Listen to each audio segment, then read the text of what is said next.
สบายดีท่านผู้ชมต้อนรับประธานเข้าสู่การรายงานข่าวต่างประเทศซึ่งวันมื้อนี้ก็ได้มีเหตุการณ์ต่างๆที่เกิดขึ้นอยู่ต่างประเทศนำมาเสนอต่อกับประธานทำอีกนี้เฮามาติดตามกันที่พื้นฐานโครงสร้างด้านพลังงานอิหร่านและบรรดาประเทศเขตอ่าวถูกบุกโจมตี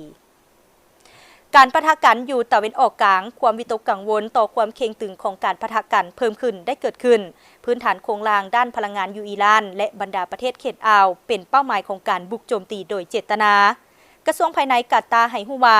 ฮักฐานไอแก๊สใหญ่ที่สุดของประเทศนี้อยู่เขตลาสลาฟันอยู่แคมป์เขตอ่าวเปอร์เซียถูกอิหร่านบุกโจมตีเฮ็ดให้เกิดไฟไหม้อย่างร้ายแรงยังบ่ทันมีรายงานเกี่ยวกับผู้รับบาดเจ็บและเสียชีวิตเทื่อก่อนหน้านั้นซองโทรภาพแห่งรัฐอิหร่านแจ้งให้ทราบว่า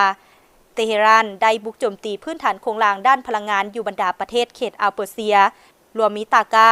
ซาอุดีอาระเบียและบรรดาประเทศสหรัฐอาหรับเอมิเรตส์เพื่อโต้ตอบการบุกโจมตีทางอากาศของอิสราเอลแนะใส่บ่อไอแก๊สเผาไหม้ใหญ่ที่สุดของอิหร่านอยู่แขวงบรูเซอร์ทางทิศใต้อิหร่านที่เกิดขึ้นในตอนเที่ยงวันที่ 18 มีนา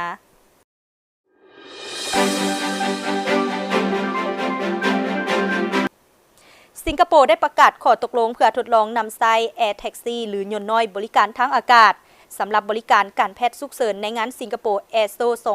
2026 โดยเป็นความร่วมมือระหว่าง Vertical Aerospace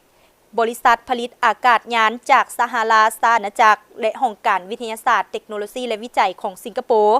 ทั้งบริษัท Vertical Aerospace จะพัฒนาทดลองและนำใช้อากาศยานรุ่น Varo ซึ่งเป็นยานพาหนะไฟฟ้าทางอากาศขึ้นลงแนวตั้งสามารถนำใช้เป็นยนต์หับส่งทางอากาศได้จุดประสงค์เพื่อขนส่งทีมแพทย์หรือคนเจ็บในกรณีฉุกเฉินให้ว่องไวขึ้น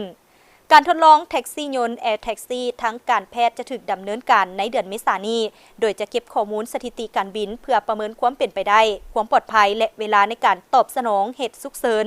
ซึ่งคาดว่าจะช่วยพัฒนาระบบการแพทย์ให้รับมือได้อย่างมีประสิทธิภาพและช่วยชีวิตผู้ป่วยได้ทันเวลาหลายขึ้น